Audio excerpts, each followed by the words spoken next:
de l'Alliance des États du Sahel. Là, cette fois-ci, je me tourne vers le ministre Akadiri.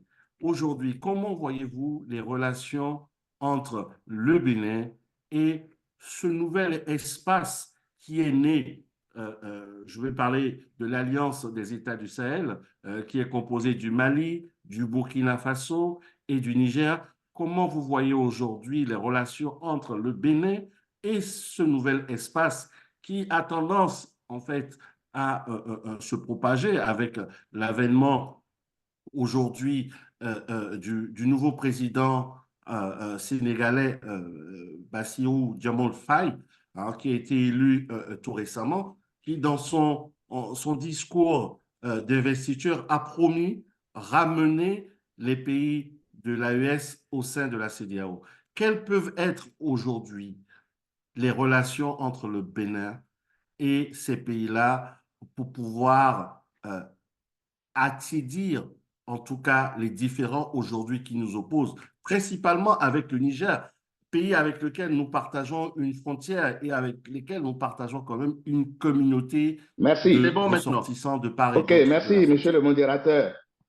Et avant de répondre à vos deux questions, je voudrais rapidement revenir sur la question de la réduction de la carte diplomatique et de ses conséquences sur le personnel.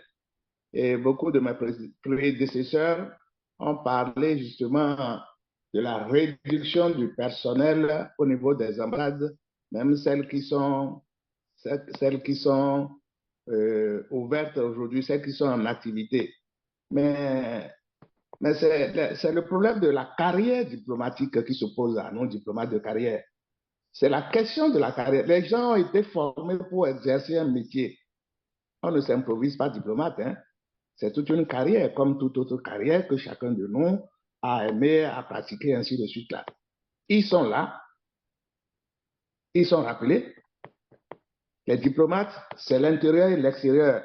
Et c'est fort justement des connaissances et de ce qu'ils gagnent de leurs relations avec l'extérieur qu'ils peuvent apporter beaucoup.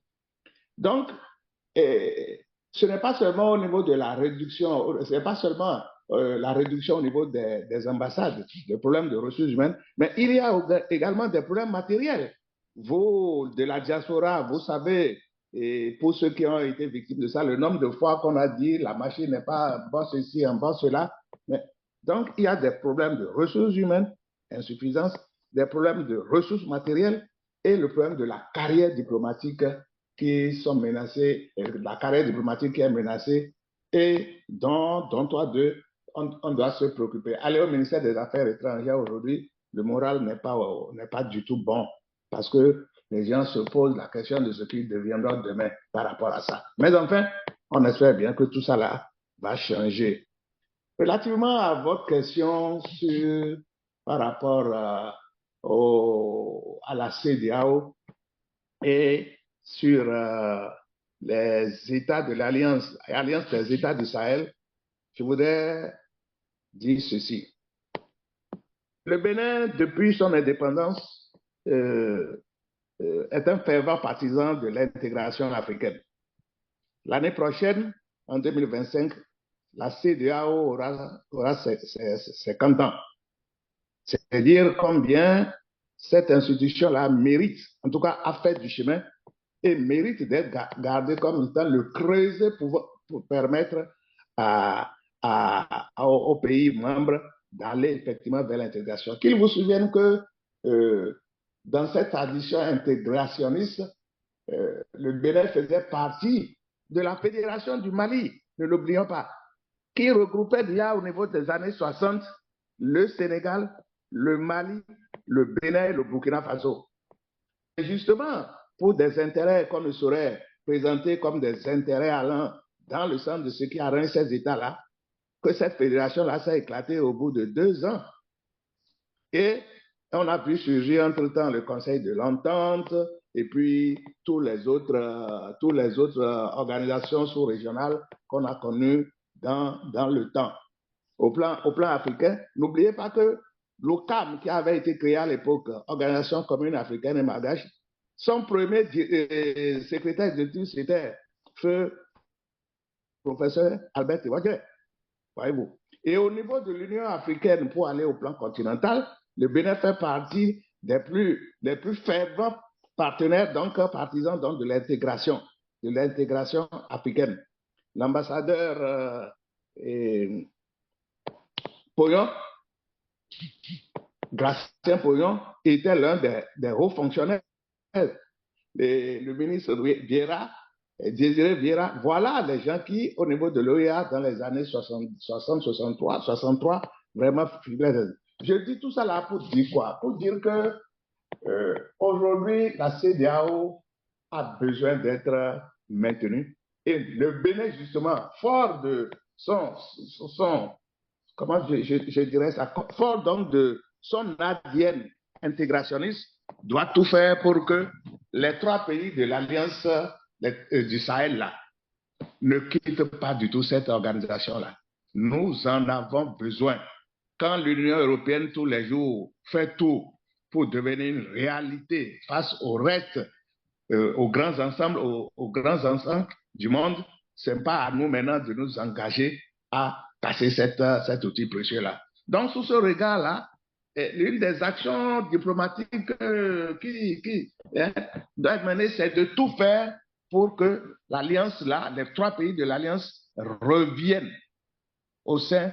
Enfin, ils n'ont pas encore quitté, ils ont annoncé, mais les textes sont là.